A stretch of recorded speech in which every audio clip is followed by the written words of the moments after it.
ஏன் அழுகுற? உங்கள் அம்மா அடித்தாங்களா? ஏன் அடித்தாங்க உங்கள் அம்மா?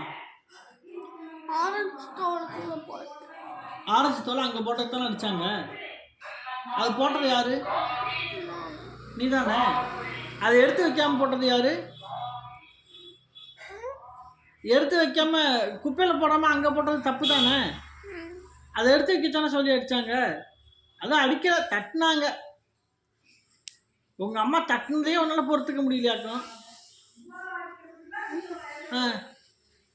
வாய் பிதுங்கிட்டு போகுது ஒரு பக்கமா. இதெல்லாம் ஒரு அடி. அது வலிக்குதுன்னு நீ உங்கள் அக்கா வேற அடிக்கிற. அடிக்கக்கூடாது, அடிச்சு விடுவேன், நான் அடிச்சு விடுவேன்.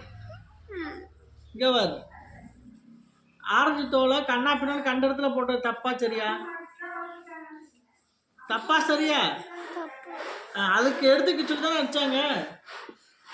ஆமா தானே. அதுக்கு யாராவது அழுவாங்களா? அழக்கூடாதுல்ல. அதுக்கு மூஞ்சியை தூக்கக்கூடாதுல்ல. ஹலோ அப்பா, உங்க பொண்ணப்பா. அதுக்கெல்லாம் மூஞ்சியை தூக்கக்கூடாது தானே. ஆமாவா இல்லையா? தப்பு பண்ணா திட்டத்தான் செய்வாங்க. உங்கள் அம்மாவாவது லைட்டாக தட்டினா, நானாக இருந்தால் பொலின்னு ஒன்று போட்டிருப்பேன், சிரிக்கிட்டு போய் விழுகிற மாதிரி.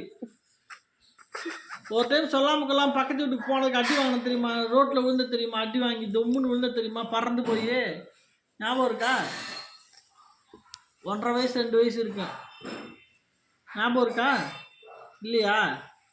ரைட், வச்சுக்காத, விட்டுரு. நான்லாம் அப்படி அடிப்பேன். உங்கள் அம்மா ஏதோ சீப்பில் இப்படின்னா அதுக்கு போய் குலுங்கி குலுங்கி குமுறி குமுறி அழுகுறியா? பெட்டெல்லாம் அங்கே ஈரமாக இருக்காம சுற்றி போயிட்டே இல்லை, அழுதியா? சரி போதுமா, போ. இதுக்கெல்லாம் போயெல்லாம் அழுகக்கூடாது.